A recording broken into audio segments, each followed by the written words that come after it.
Well, Whittaker, the people have spoken and they have declared loudly that you suck. A few weeks ago, we were all just so happy to discover that Whittaker had been nominated for a national television award. We were also somewhat amused with anger when the shills gave Whittaker a golden tomato. The good thing is that this proved to everyone that these, quote, reviewers are full-fledged shills and they only managed to destroy their own credibility, as if that hadn't been done already. If you're in for a good laugh, just look at the praise they're giving to STD Season 2. Now back to the subject at hand. The National Television Award debacle proved that Chibs and friends cannot control the opinions of their enemies, or, sorry, the general viewing public. Let's just say that Whittaker hasn't really caught on with, well, anyone. Here's a little example of how well Series 11 has been received in Canada. The Blu-ray, which doesn't come out until January 29th, now has the pre-order listed for a 51% discount on Amazon. And I've seen some amusing videos of people in Britain tossing their Series 11 Blu-rays in the trash. As somebody who collected good Doctor Who, not this Doctor Who, on physical media, I really hope that the money lost on this release doesn't spell the end for all Doctor Who on DVD and Blu-ray in Region 1. Well, as I think the recent Classic Series Blu-rays have done well, then I think we'll be fine. They're awesome. Well, except for that fucking logo. If you could actually understand why and how Jodie Whittaker had actually been nominated for Best Dramatic Performance. Her interpretation of the Doctor is a cross between a laxative commercial and a man-hating bulldog. Moreover, she hasn't exactly endeared herself to fans. I've been asked a few times why I keep using this image from that stylist video from last September. Simple. The expression on her face says it all. She really, really hates us. My new theory, yeah, I know I have a lot of them, is that Whittaker took the role so she could destroy Doctor Who, because she hates its fans. Somebody really needs to do a psychological analysis here. Out of all of our destroyed franchises, I think Chibs and Whittaker did the best job by far of inserting, or rather ramming in, wokeness. Even people that have never watched an episode of Doctor Who are fully aware that it has become completely toxic. I'd vote to have the word Whittaker declared a synonym for toxic, but that would be insulting to all the other Whittakers out there. I mean, how could anybody hate Roger Whittaker? My grandmother loved him. For the remainder of this video, we'll refer to Jodie Whittaker as Evil Whittaker, so we don't offend Roger. Somehow, I think Chibs and Evil Whittaker thought that they had this one in the bag. SJW NPCs exhibit a tendency to be somewhat delusional. We already know that Chibs still refuses to acknowledge that there's a backlash, and Evil Whittaker refuses to acknowledge anyone that refuses to bow down to her. Unfortunately for Chibs and the Evil One, there are only a few people that actually support them. The first is a small group of loyal Doctor Who fans that aren't toxic, they just happen to like this dumpster fire. I have nothing against this group. Everything is subjective, I guess. The rest of Evil Whittaker supporters are some of the nastiest people I have ever come across. We'll refer to these as the perpetually triggered and self-righteous. I'll refer you to my comment section if you are unsure of who these people are. They're delightful. So, is it any surprise that when it came to voting, Chibs and Evil Whittaker fell flat on their faces? Needless to say, the UK spoke, and it wasn't in support of the Evil One.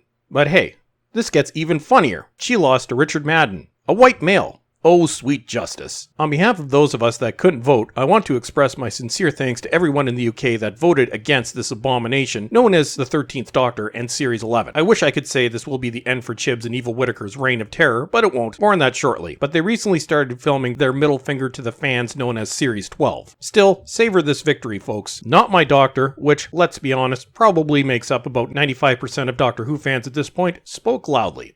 And that's it for today. Don't forget to subscribe and follow me on Twitter. And as always, everyone, thank you for watching, and have a great day.